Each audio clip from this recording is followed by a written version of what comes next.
buenas tardes, somos el último equipo y vamos a hablar de la hiperactividad de la niñez, cómo se da la medicalización y cómo distinguir un proceso normal de otro.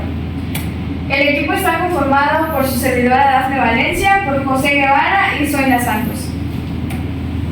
A manera de introducción, en la práctica clínica y en diversos artículos que estuvimos leyendo, se menciona que hay estadísticas que refieren un incremento en la falsa etiqueta diagnóstica sobre la hiperactividad de la niñez y se ha comparado principalmente con el trastorno de déficit de atención e hiperactividad. Estos aumentan cada vez más el número de niños quienes llegan a neurólogos, psiquiatras, psicólogos, educadores, que ya llevan un prediagnóstico, esto hecho simplemente por la visualización, y que ha generado diversos efectos secundarios y que son dañinos para la salud en ciertos aspectos y que los vamos a mencionar más adelante. Se van a hablar sobre las características de la niñez, cuándo distinguir una etapa patológica de una completamente normal de acuerdo a la edad de la etapa de la niñez. Hablando sobre las características de un niño, pues en esta etapa, podemos decir que las características de un niño normal, pues dentro de lo que es la atención, se le va a llamar la atención, además de que esté muy hiperactivo, pues vuelve digamos, a su estado normal, a relajarse y poner atención. Igual por la parte de la impulsibilidad y la hiperactividad, se le llama la atención, el niño se controla y ya está con eso. Por la parte del aprendizaje, también a un niño que pues, está muy intenso, muy hiperactivo, normal, pues se le llama la atención, para que ponga pues, de su parte para que tenga aprendizaje, pues el niño se va a controlar, va a tener su aprendizaje para pues, para aprender. Por la parte de su autoestima, un niño pues normal, pues siempre va a estar feliz, contento sobre él mismo, para pues, estar pues, contento con él. Por la parte de un niño con TDAH, se dice que por la parte de la atención va a ser muy difícil que este niño ponga atención a algo, por más que se le llame la atención, pues este niño pues, nunca va a entender, va a estar siempre hiperactivo, va a estar muy impulsivo, hiperactivo, y por la parte del aprendizaje se le va a ser muy difícil que el niño aprenda por la misma impulsividad y hiperactividad que tiene. Y por la parte de la autoestima, dice que este niño tiene una autoestima muy impulsiva, o hay ocasiones en las que los niños con TDAH se tienen la autoestima de estar deprimidos, estar así. Para evaluar o tener criterios para identificar a los niños con TDAH, pues el DSM-5 nos da varios criterios para identificar lo que es la atención, la hiperactividad y la impulsividad, que son estos de aquí. Por ejemplo, el criterio de diagnóstico para desatención, el DSM-5 o el DSM-4 nos dice que a menudo no presenta atención suficiente a los detalles y incurrir en errores por descuido en las tareas, especialmente para diagnosticar o detectar un niño con TDAH sería en la escuela, o los padres diagnostican si sus hijos o no tienen TDAH. El otro diagnóstico o los criterios de diagnóstico para el TDAH es sobre la impulsividad y la hiperactividad, o también en este caso los criterios de diagnóstico para la inatención. Pues, como lo he dicho, para el TDAH es déficit de atención y hiperactividad. Igual hay un tipo de criterios que es la impulsibilidad y la hiperactividad, que es esta parte, que es esto del DSM-5 publicado en el 2014.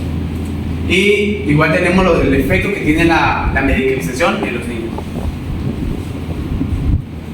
¿De qué forma sucede la medicalización? A lo largo de la historia se ha tenido un constructo social diferente en cada época de acuerdo a lo que es el trastorno por déficit de atención e hiperactividad. Principalmente en los siglos XVII y XIX se ha prestado o ha tenido mayor auge la salud mental. Esto tomado en cuenta el concepto de salud de enfermedad, que principalmente se considera un cuerpo sano cuando se está en un bienestar físico, mental y social, y a una enfermedad se le considera como una indefensa humana que va a permitir o que va a retrasar el desarrollo de las actividades normales. ¿Cuándo sucede la medicalización en la infancia? Esto va a ser ante la ausencia de criterios, principalmente el A1, que es la inatención, y el criterio A2, que es la hiperactividad e impulsividad durante los últimos 6 meses. Es decir, que van a ser impulsivos, que van a tener esta misma característica no solamente durante cierto tiempo, sino que además en todos los medios en donde se relacionan. Esto sustentado por el DSM-5. ¿De qué otras formas sucede la medicalización? Cuando la hiperactividad podría explicarse más por factores no biológicos, es decir, que tienen que ver con factores sociales.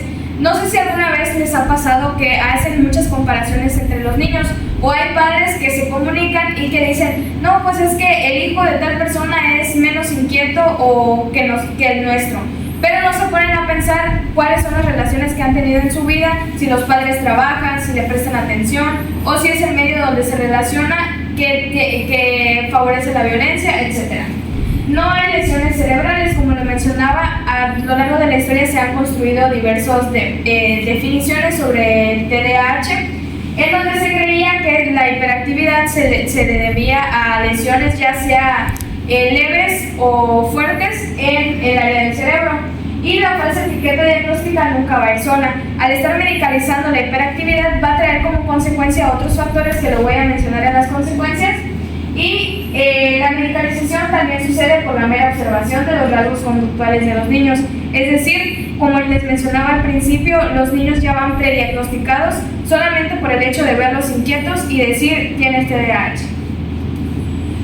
Otra cosa que hay que tener en cuenta es la consecuencia de medicalizar a la hiperactividad de la niñez.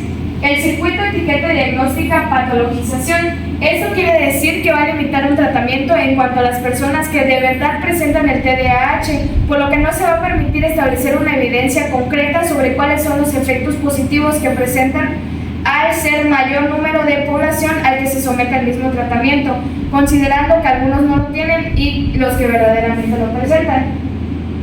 De acuerdo a la US Drug Enforcement Administration, que es la DEA, menciona que el metilfenidato y las anfetaminas están en la misma categoría de las metanfetaminas, cocaínas y opiáceos. ¿Por qué menciono este dato de interés? Porque los psicotrópicos que mayormente se dan son de contenido de metilfenidato y esto va a provocar un mal proceso de crecimiento en los niños, y no solamente esto, sino que también va a suprimir el apetito y va a alterar la producción de la hormona de crecimiento, lo que va a afectar al sistema cardiovascular y en consecuencia va a producir efectos mentales adversos, como la depresión, ya no solamente tratar el TDAH. ¿Por qué evitar la medicalización? Número 1, el impacto en el desarrollo, que es lo que ya mencionaba, los efectos a largo plazo, aún muchos desconocidos por el metilfenidato y evidencias ya concretas sobre el sistema cardiovascular, la estigmatización y el etiquetado, es decir, que se etiqueta al niño como un niño con un trastorno y esto va a afectar a las relaciones posteriores. La limitación de opciones de tratamiento, como les decía, la evidencia concreta de las personas que de verdad lo padecen, y el riesgo de sobrediagnóstico y sobretratamiento, que es lo que mencionaba, que puede provocar algunos otros síntomas o también trastornos alimenticios, donde ya no solamente va a ser tratada el TDAH, sino que las patologías anexas. A continuación se van a dar algunas recomendaciones para evitar la medicalización y evitar estas consecuencias. Yo voy a hablar sobre las recomendaciones para evitar lo que es la medicalización de los infantes. Este va a ser desde el enfoque familiar. Estos son los 5 puntos que tenemos como recomendaciones para evitar la medicalización en los niños. El primero que tenemos es obtener una evaluación exhaustiva. Es fundamental tener una evaluación completa y exhaustiva, evaluada por profesionales de la salud y psicólogos y educadores para tener diferentes enfoques sobre el niño.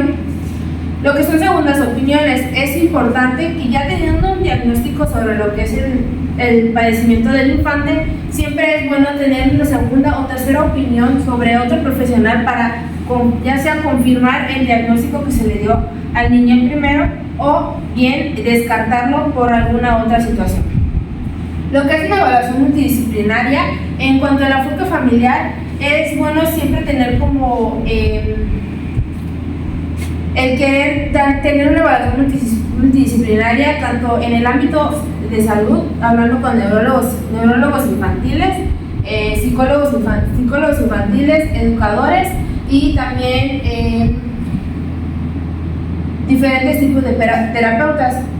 El enfoque terapéutico no farmacológico. Esto es importante siempre tener en cuenta antes de medicar a algún infante o llevarlo a consultar médicamente, y tener en cuenta o tener considerando una medicalización con fármacos, siempre ver otras opciones antes de los fármacos, como lo pueden ser diferentes tipos de terapias, diferentes tipos de ayudas psicológicas o bien ayuda en cuanto al ambiente familiar con los padres. Y lo que es el seguimiento regular y la observación. Esto es muy importante, tener las observaciones de los niños, ya que Ya que los niños van a tener diferentes conductas en lo que es el hogar, en lo que es la escuela, es muy importante darnos cuenta de cómo son los comportamientos de los infantes en la escuela y cómo son los comportamientos de estos mismos niños, pero en el hogar. Ahora vamos con las recomendaciones para evitar una medicalización, pero hablando desde el enfoque médico o del área de la salud. Este va a constar de una evaluación multidisciplinaria igualmente, pero aquí ya es fundamental que cuando se trata de un enfoque médico, la evaluación multidisciplinaria en que va a consistir, en que se tiene que ser muy fundamental el contar con un equipo de multidisciplinario, como son neurólogos, psiquiatras, psicólogos y educadores. Lo que es el historial médico completo, es importante tener el historial médico completo porque aquí vamos a saber cuáles son sus antecedentes heredofamiliares, cómo fue el proceso prenatal, neonatal y postnatal y cómo ha sido su desarrollo o crecimiento hasta la fecha a la que llevaron al niño al médico. Lo que son las evaluaciones neurológicas y psicológicas, es importante llevar al niño a evaluar con neurólogos y psicólogos. Se van a hacer este tipo de evaluaciones para ir sabiendo y descartando diagnósticos y saber qué diagnóstico puede ser el que el niño tenga si es que tiene algún padecimiento. Lo que es la observación en diferentes entornos, esto es similar a lo que se veía en el enfoque familiar. Observar al niño y tener pruebas de cómo son los comportamientos de este ante diferentes personas, ante diferentes entornos, como lo son su casa, como lo es su parque, como lo es la escuela. Y lo que puede ser descartar otras causas. Es importante saber qué otros padecimientos ha podido tener el niño o si estos padecimientos o supuestos padecimientos pueden llegar a ser debido a otras patologías o si bien algún trauma que pueda llegar a tener y no precisamente se trata de algún trastorno mental. Es importante tener en cuenta que estos puntos son bastante generales y cada niño es muy diferente, entonces es importante siempre hacer las evaluaciones con los diferentes profesionales del área de la salud. Y eso sería todo de nuestra parte. Muchas gracias.